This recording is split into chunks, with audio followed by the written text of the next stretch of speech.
NATO versus Russia.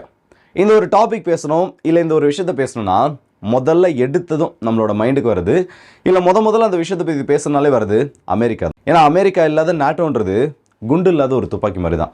ஆனால் இப்போ அதுக்கான பாசிபிலிட்டிஸ் இல்லை, அமெரிக்காவை தவிர்த்து மீதம் உள்ள நாட்டோ நாடுகள், இல்லைனா அமெரிக்கா கனடாவை கூட விட்டுருங்க, யூரோப்பியன் யூனியனில் இருக்கக்கூடிய நாட்டோ நாடுகள் எல்லாம் சேர்ந்தாங்கன்னா ரஷ்யாவை வீழ்த்த முடியுமா?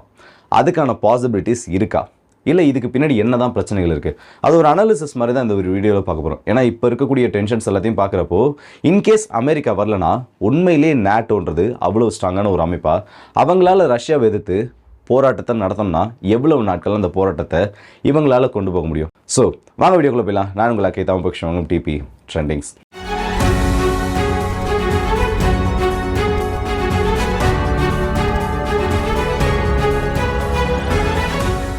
இந்த பொலிட்டிக்கல் டென்ஷன்ஸ் இல்லை இந்த பொலிட்டிக்கல் டர்மாய்ல்ஸ் எல்லாத்துக்குமே பிள்ளையார் சுழியை போட்டது ஜெலன்ஸ்கி ட்ரம்ப் மீட்டிங் தான். ஏன்னா அந்த மீட்டிங்ன்றது இந்த அளவுக்கு பெருசாக போகும். இந்த ரெண்டு பேரும் எப்படி சொல்கிறது, நம்ம ஊரில் நடக்கல அந்த குழையடி சண்டை அந்த அளவுக்கு பெருசாக போகுன்றதை யாருமே நினச்சி பார்க்கல. ஸோ அந்தளவுக்கு ஒரு பெரிய பிரச்சனையை மாறினதுக்கப்புறம் அப்படியே நாட்டோ அலையன்ஸ்குள்ளேயே இந்த உக்ரைன் விஷயத்தில் ஒரு சின்ன விரிசலானது சின்ன விரிசல், அது பெரிய விரிசல் தான் அப்படியே கூட வச்சுக்கலாம். அந்தளவுக்கு ஒரு பெரிய பிரச்சனையானது உருவாகியிருக்கு. ஒரு தரப்பு, அதாவது அமெரிக்கா மட்டும் என்ன சொல்கிறாங்கன்னா, யூரோப்பில் உனக்கு பிரச்சனை நடந்துட்டு இருக்கிறது உன்னோட காண்டினென்ட்டில், நான் எதுக்கு தேவையில்லாமல் பல பில்லியன் டாலர்ஸை இதுக்கு செலவு பண்ணணும்? ஆல்ரெடி இருந்த கவர்மெண்ட் தான் கொஞ்சம் கூட யோசிக்காமல் இந்த அளவுக்கு உதவிகளை பண்ணாங்கன்னா நானும் ஏன் திரும்ப அதே தப்பை பண்ணணும்னு ஒரு கேள்வியை கேட்குறாங்க. அதுக்கு யூரோப் என்ன சொல்கிறாங்கன்னா, இது யூரோப்போட பிரச்சனை மட்டும் கிடையாது, இது உலகத்தோட பிரச்சனை. இந்த ரஷ்யா உக்ரைன் போர்னால இவ்வளோ பெரிய பாதிப்புகள், அதாவது எக்கனாமிக்கல் வைஸும் சரி சைக்காலஜிக்கல் வைஸும் சரி நிறைய பாதிப்புகள் உலகத்தில் ஏற்படுத்திட்டு இருக்கு. ஸோ ரஷ்யாவை இந்த இடத்துல நம்ம கண்ட்ரோல் பண்ணலன்னா திரும்பவும் அவங்க எக்ஸ்பேண்ட் ஆக ஆரம்பிப்பாங்க. இது யூரோப்புக்கு செக்யூரிட்டி த்ரெட்டாகவும் உலகத்துக்கு ஒரு எக்கனாமிக்கல் த்ரெட்டாகவும் மாறுன்றது யூரோப்போட ஒரு வாதமாக இருக்குது. ஸோ இவங்களோட ஸ்டேட்மெண்ட்ஸ் இப்பயே இருக்கட்டும். இப்போ ரியல் ஃபேக்ட்ஸுக்குள்ளே நம்ம போகலாம். நாட்டோ விசஸ் ரஷ்யான்ற பிரச்சனை வந்தால் அணு ஆயுதம் அல்லாத போரில் கண்டிப்பாக ரஷ்யா தோற்றும். இதை நான் நிறைய டைம் சொல்லியிருக்கேன். ஆனால் நாட்டோ விசஸ் ரஷ்யான்ற ஒரு பிரச்சனை வந்துச்சுன்னா கண்டிப்பாக அது அணு ஆயுத போரில் தான் முடியும். இந்த ஒரு கேட்டகரிக்குள்ளே நம்ம போக வேண்டாம். நாட்டோவில் 32 நாடுகள் இருக்காங்க. அந்த 32 நாடுகளில் ஒரே ஒரு நாட்டை மட்டும் இங்கேருந்து தள்ளி வச்சுட்டு மீதமுள்ள அத்தனை நாடுகள் விசஸ் ரஷ்யா. இந்த ஒரு டாப்பிக்கை நம்ம இப்போ பேசுவோம். இப்போ மிலிட்டரி வைஸ் கம்பேர் பண்ணோன்னு வைங்க, நாட்டோவில் இருக்கிறதுல அவங்களோட டிஃபென்ஸ் எக்ஸ்பெண்டிச்சர்ன்றது, அதாவது அவங்க செய்யக்கூடிய அந்த செலவினங்கள்ன்றது வருஷத்துக்கு $1 ட்ரில்லியன் அதிகம். அந்த $1 ட்ரில்லியன் 800 பில்லியனுக்கும் அதிகமான ஸ்பெண்டிங்ன்றது இந்த இடத்துல அமெரிக்கா கிட்ட இருந்து தான் போயிருக்கு. இது எந்த அளவுக்கு இவங்களோட ஒட்டுமொத்த ஸ்பெண்டிங்கில் அதிகம்னா 80% அதிகமாக ஃபண்ட்ஸை இவங்களுக்கு கொடுக்கறது. ஆனால் இந்த 32 நாடுகளுக்கு ஒரு விதியானது இருக்குது. அவங்களோட ஜிடிபியில் குறைஞ்சபட்சம் 2% இவங்க இந்த நாட்டோவுக்காக ஸ்பெண்ட் பண்ணி ஆகணும். அதாவது அவங்களோட ஓன் இன்ஃப்ராஸ்ட்ரக்சரை டெவலப் பண்ணுறது மட்டும் இல்லாமல் நாட்டோவோட டெவலப்மெண்ட்டுக்காக. இப்போ இங்கே இருக்கக்கூடிய நாடு, யூரோப்பில் ஏதோ ஒரு நாடு, இப்போ ஃப்ரான்ஸ் இருக்காங்கன்னு வைங்க, அவங்க போலாந்தில் நாட்டோ மூலயமா ஏதோ ஒரு டெவலப்மெண்ட் ப்ராஜெக்ட்ன்றது நடக்கும் இந்த நாட்டோட எக்ஸ்பென்ஷனுக்காக.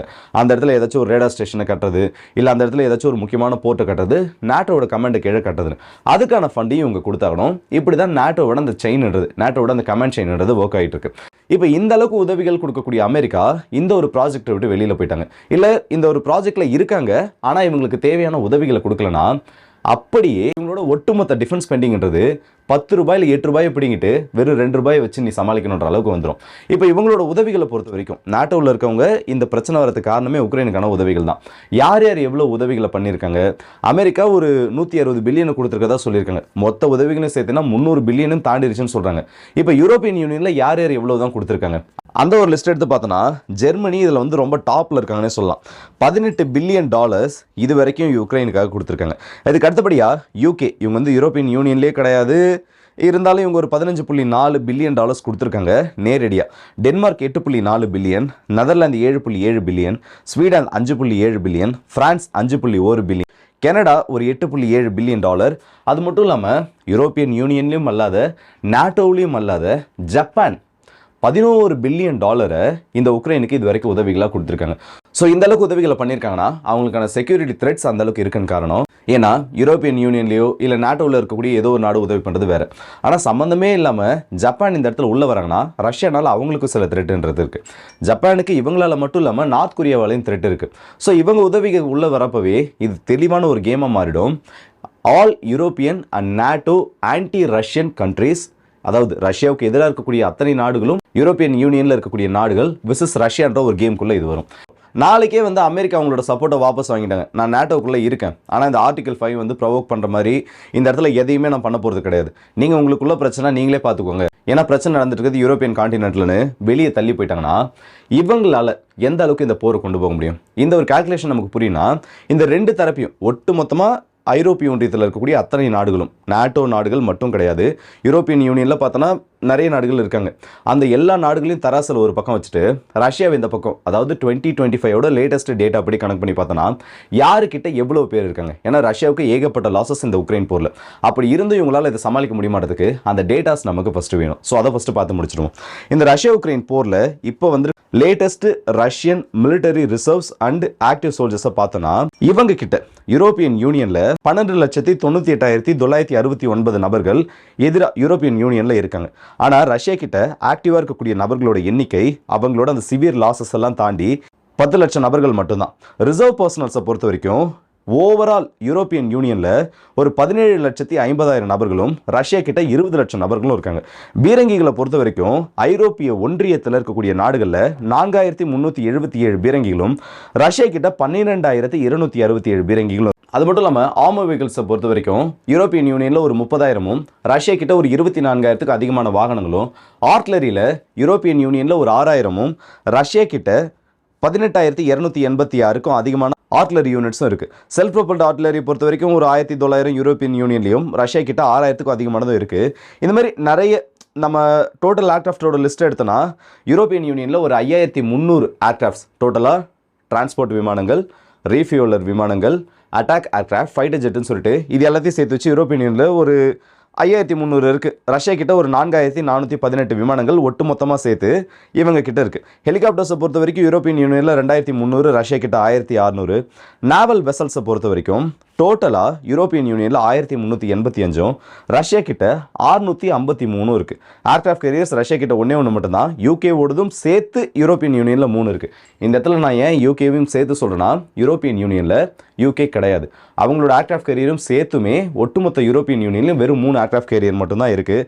டெஸ்ட்ராயர்ஸில் யூரோப்பியன் யூனியனில் 17, ரஷ்யா கிட்ட 14. ஸோ அந்த மாதிரி இந்த லிஸ்டானது நிறைய பெருசாக போயிட்டே இருக்கும். மிலிட்டரி வைஸ் பார்த்தோன்னா ரஷ்யாவும் சரி ஐரோப்பிய யூனியனும் சரி இவங்க ரெண்டு பேருமே வந்து ஆல்மோஸ்ட் சமமாக இருக்கக்கூடிய ஒரு நாடுகள் தான். சின்ன சின்ன சேஞ்சஸ் இருந்தாலும் இவங்க ரெண்டு பேருமே வந்து ஆல்மோஸ்ட் ஈக்குவலாக இருக்கக்கூடிய பார்ட்டிகள் தான் இப்போ இருக்கக்கூடிய கரண்ட் டேட்டா வச்சு பார்த்தோன்னா. ஆனால் இந்த இடத்துல ரஷ்யாவுக்கு எது ஒரு பெரிய மேஜர் அட்வான்டேஜாக மாறும்னா ஃப்ரான்ஸ், யூகே இந்த ரெண்டு தரப்பு கிட்ட சேர்த்து ஒரு 500க்கும் அதிகமான அணு ஆயுதங்கள் இருக்குது. ஆனால் ரஷ்யான்ற அந்த ஒரு அமைப்பு கிட்ட 5,000த்திற்கும் அதிகமான அணு ஆயுதங்கள் இருக்குது. இப்போ நான் இதை சொல்லியிருக்கேன்ல, இந்த லிஸ்ட் எடுத்தது எல்லாமே யூரோப்பியன் யூனியனில் இருக்கக்கூடிய அத்தனை நாடுகளும், அதில் இருக்கக்கூடிய ஒவ்வொரு நாடும் அவங்களோட ஃபுல் இன்வால்மெண்ட்டோட அவங்களோட ஆயுதங்களையும் அவங்களோட ஆர்மர்டு வெஹிக்கிள்ஸையும் அவங்களோட பீரங்கிகளையும் அவங்களோட ஆர்ட்லரி குண்டுகள் எல்லாத்தையும் ஃபைட்டர் ஜெட்ஸ் எல்லாத்தையும் அவங்க கொடுத்தாங்கன்னா மட்டும்தான் இதெல்லாம் கணக்கில் வரும். ஆனால் ரியாலிட்டியில் எல்லா நாடுகளாலும் இந்த மாதிரி இப்போ நாட்டோவில் இருக்கக்கூடிய நாடுகளாலேயே எல்லாராலையும் எடுத்தோம் கவுத்தோம்னு சொல்லிட்டு அவங்களோட மிலிட்டரி அனுப்ப முடியாது. ஆர்டிகல் 5ன்றது அமெரிக்காவே வந்து ஆக்டிவேட் பண்ணணும்னு நினச்சாலும், இல்லை நாட்டோவில் இருக்கக்கூடிய ஏதாச்சும் ஒரு நாடு மேலே கை வச்சிட்டாங்கன்னா அமெரிக்காவே போகணும்னு நினச்சாலும் உடனடியாக அவங்களோட ராணுவத்தை கொண்டு போயிட்டு ஒரு லாங் டைமுக்கு அவங்களால அந்த இடத்துல சண்டை போட வைக்க முடியும். ஏன்னா அதுக்கான இடம் அவங்களோட சட்டத்தில் கிடையாது. அப்படி இருக்கப்ப யூரோப்பியன் யூனியனில் இருக்கக்கூடிய எல்லா நாடுகளாலையும் இந்த மாதிரி எடுத்தோடனே ரஷ்யா கூட ஒரு பிரச்சனை வந்துருச்சுன்னா அவங்க எல்லாராலையும் இதை அனுப்ப முடியாது. அப்படியே அனுப்பிச்சாலும் இப்போ காம்பேட் எக்ஸ்பீரியன்ஸ்ன்றது ரஷ்யா உக்ரைன் போரில் நிறைய எக்ஸ்பீரியன்ஸ், நிறைய விதத்தில் ரஷ்யாவோட ராணுவம் நிறைய விஷயங்களை கற்றுட்டு இருக்காங்க. இந்த ஒரு பேட்டில்ன்றது உண்மையிலே ஆரம்பிச்சதுன்னா இது வெறும் மாதத்தில் நடக்கக்கூடிய இல்லை மாதத்தில் வந்து முடியக்கூடிய ஒரு போராக மாறாது, ரொம்ப நாளைக்கு இழுத்துட்டே இருக்கும். அதுவும் இப்போ கரண்ட்டாக ரஷ்யன் மிலிட்ரி அவங்களோட ப்ரொடக்ஷன்ஸ் எல்லாத்தையும் அதிகப்படுத்தி, குறிப்பாக சொல்லணும்னா நெக்ஸ்ட் ஜெனரேஷன் ட்ரோன்ஸ்ன்றது இப்போ பேட்டில் ஃபீல்டுக்கு வர ஆரம்பிச்சிருச்சு.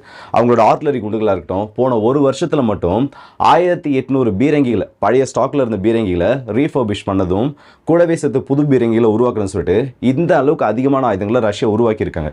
ஸோ இப்போதைக்கு இருக்கக்கூடிய த்ரெட்டை ரஷ்யாவுக்கு எதிராக இவங்களால கவுண்டர் பண்ண முடியணும்னா 3 லட்சம் வீரர்களாவது, ஆக்டிவ் வீரர்களாவது இந்த இடத்துல யூரோப்பியன் யூனியனுக்கு தேவை. ஆனால் யூரோப்பியன் யூனியனில் இருக்கக்கூடிய ஒரு மிகப்பெரிய பிரச்சனை என்ன தெரியுமா? அங்கன் மட்டும் இல்லை, இது எல்லா நாடுகளையுமே இருக்குது. இப்போ இருக்கக்கூடிய மக்கள் இந்த இடத்துல ஆக்டிவாக இராணுவத்தில் சேர்கிறதுக்கு யாருமே விருப்பப்படலை. ரஷ்யாவை பொறுத்த வரைக்கும் ரஷ்யாவோட ஒட்டுமொத்த ஜனத்தொகையை பார்த்தோன்னா ஒரு 146 மில்லியன் நினைக்கிறேன், அந்தளவுக்கு தான் வரும். ஆனால் இந்த இடத்துல யூரோப்பியன் யூனியனை பார்த்தோன்னா ஆல்மோஸ்ட் ஒரு 500 மில்லியன் கிட்ட அவங்களோட ஒட்டுமொத்த ஜனத்தொகைன்றது. இவ்வளோ பெரிய ஜனத்தொகையை வச்சிருந்தாலும் அந்த நாடுகள் யாரும் இராணுவத்தில் போய் சேரணும்னு விருப்பப்படலை. அப்போ ரஷ்யாவில் எல்லாம் விருப்பப்பட்டு தான் போய் சேர்றாங்களா? ரஷ்யாவில் அந்த அளவுக்கு ரொம்ப பேட்ரியாட்டிக்காக இருக்காங்களான்னு கேட்டிங்கன்னா ரஷ்யாவிலையும் பிரச்சனைகள் இருக்குது. ஆனால் ரஷ்யாவில் கொடுக்கக்கூடிய ஆஃபர்ஸ்ன்றது ரொம்ப அதிகம். அங்கே வந்து எப்படி சொல்கிறது, இந்த அளவுக்கு நிலத்தை கொடுக்குறேன், இந்த அளவுக்கு நான் அதிகமான அமௌண்ட்டை கொடுக்குறேன்னு அவங்க அந்த இடத்துல எப்படி சொல்கிறது, இந்த சின்ன மீனை போட்டு பெரிய மீனை பிடிப்பாங்கல்ல, அந்த மாதிரி கரன்சியும் ப்ராப்பர்ட்டியும் பெருசாக காட்டி அங்கே இருக்கவங்களை இழுத்துட்டு இருக்காங்க. அது மட்டும் இல்லாமல் அங்கேயும் நிறைய பேர் சேர்ந்துட்டு இருக்காங்க. அதே ரேஷியோவில் இங்கே சேரக்கூடிய ஆட்கள் இருக்காங்களா, இல்லை இங்கே இருக்கவங்க அந்த அளவுக்கு மிலிட்ரி மேலே இன்ட்ரெஸ்ட்டாக இருக்காங்களான்னு பார்த்தோன்னா அதுதான் கிடையாது. இது யூரோப்பியன் யூனியனுக்கு ஒரு பெரிய பிரச்சனையாக மாறுது. ஸோ கன்வென்ஷனல் வார், இப்போ நான் பேசுகிறது எல்லாமே அணுவாயுத செயல்பாடுகள் அல்லாத ஒரு போரில் மட்டும்தான். இந்த ஒரு போர் ஏற்பட்டுச்சு நாளைக்கு, ஏன்னா யூகேவோட பிரைம் மினிஸ்டர் ஸ்டாமர்லாம் ஒரு விஷயத்த சொல்லியிருக்காரு, யூகே சோல்ஜர்ஸோட பூட்ஸ், அதாவது அவங்களோட கால் தடங்கள்ன்றது கண்டிப்பாக உக்ரைனுக்குள்ளே பதியப்படும், எங்களோட விமானங்கள் உக்ரைன் நாட்டுக்குள்ளே பறக்குன்ற மாதிரி செய்திகளை சொல்லியிருக்காரு. இவர் இந்த மாதிரி ஏதாச்சும் பண்ணி யூரோப்பியன் யூனியனை உள்ளே இழுத்து விட்டு இதை நாட்டோ, அமெரிக்கா அல்லாத நாட்டோ விசஸ் ரஷ்யான்ற ஒரு போர் வந்துச்சுன்னா கண்டிப்பாக யூரோப்பியன் யூனியனால் ரொம்ப நாளைக்கு தாக்கு பிடிக்க முடியாது. அது ஒரு வேர்ல்டு வாரில் தான் முடியும். அப்போ ட்ரம்ப்போட கேம் தான் என்ன? அவரோட அலைஸை சீக்கிரம் விட்டுருவாரா? ஏன்னா இந்த இடத்துல ஒரு பெரிய பிஸ்னஸ் மேனோட மைண்ட் செட்ன்றது யார் எப்படி போனாலும் நான் லாபம் சம்பாதிக்கணுன்றதை மட்டும்தான் யோசிக்கும். உண்மையை சொல்லணும்னா அதை மட்டும் தான் யோசிக்கும். இந்த இடத்துல ட்ரம்ப்போட கேம் பிளான் எப்படி வரும்னா, 2 பேரை சண்டை போட விட்டுட்டு ரஷ்யாவையும் யூரோப்பியன் யூனியனையும் அடிச்சுக்க விட்டுட்டு பின்னாடி ஆயுதங்களை கொடுக்கறது, அவங்களுக்கு தேவையான ப்ரொடக்ஷன், ஃப்ரான்ஸோ ஜெர்மனியோ இல்லை யார் வந்து அமெரிக்காவோட உதவி இல்லாமல், ஏன்னா ஜெர்மனியில் ஆல்ரெடி அமெரிக்காவோட 3rd ஏர்ஃபோர்ஸ் விங்கோட கம்ப்ளீட் ஒரு டிவிஷன் ஆனது இருக்குது. அது மூலிமா F-35 விமானங்களும் F-16 விமானங்கள் எல்லாமே ஆப்ரேட் பண்ணப்பட்டிருக்கு. இது எல்லாத்தையும் ரிமூவ் பண்ணிவிட்டு அமெரிக்காவோட அசிஸ்டன்ஸ் எதுவுமே இல்லாமல் அவங்களோட ப்ரொடக்ஷன் அவங்க ரேம்ப் அப் பண்ணனாலும் அட்லீஸ்ட் 25 வருஷங்களாவது ஆகுமா. இவங்க அமெரிக்காவோட அந்த உதவி இல்லாமல் இவங்களோட ப்ரொடக்ஷன்ஸை மட்டுமே வச்சு ரஷ்யாவை சமாளிக்கணும்னா. அது மட்டும் இல்லாமல் இன்னொரு 10 வருஷத்துக்குள்ளே கண்டிப்பாக ரஷ்யா பால்டிக் நாடுகள் அடிப்பாங்கன்ற மாதிரி பேச்சுகளும் இப்போ வெளியில் வந்திருக்கு. ஸோ இது எல்லாத்தையும் ஓவர் கம் பண்ணணும்னா நீ சண்டை போடு, உனக்கு தேவையான ஆயுதங்களை நான் கொடுக்குறேன்னு இந்த இடத்துல ஒரு பிஸ்னஸ் மேனாக மட்டும்தான் ட்ரம்ப் அவரோட கேமை ப்ளே பண்ணுறதுக்கான சான்சஸ் இருக்குது. ஸோ இந்த வீடியோ பற்றி உங்களோட கருத்தில் கமெண்ட் செக்ஷனில் சொல்லுங்கள். குறிப்பாக சொன்னோன்னா, நாட்டோவில் அமெரிக்கா இல்லாமல் யூரோப்பியன் யூனியன் எல்லாம் சேர்ந்து அணுவாயுதங்களை கூட வச்சுப்போம். ஏன்னா அணுவாயுதங்களை பயன்படுத்தினாங்கன்னா அதுக்கப்புறம் யாருமே தப்பிக்க போகிறதில்ல. இவங்களோட ஒரு அணுவாயுதம் வெடிக்கிறதுக்கு முன்னாடி ரஷ்யாவோட அணுவாயுதங்கள் இவங்களை தாக்கும், அவங்களோட அணுவாயுதம் வரதுக்கு முன்னாடி இவங்களோட அணுவாயுதங்கள் அவங்களை தாக்கும். ஸோ இந்த ஒரு கன்வென்ஷனல் வாரில், அணுவாயுதங்கள் பயன்படுத்தப்படாத ஒரு வாரில் யூரோப்பியன் யூனியனால் ரஷ்யாவுக்கு எதிராக ஒரு வெற்றியை பெற முடியுமா? அப்படி பெற முடியும்னு நினச்சிங்கன்னா அதுக்கான காரணங்களை கமெண்ட்ஸில் சொல்லுங்கள். இல்லை ரஷ்யா தான் ஜெயிக்கணும், அதுக்கான காரணத்தையும் சொல்லுங்கள், டிஸ்கஸ் பண்ணுவோம். ஸோ அடுத்த வீடியோ சந்திப்போம். அது வரைக்கும் நம்ம விடுவது உங்கள் எல்லாருக்கே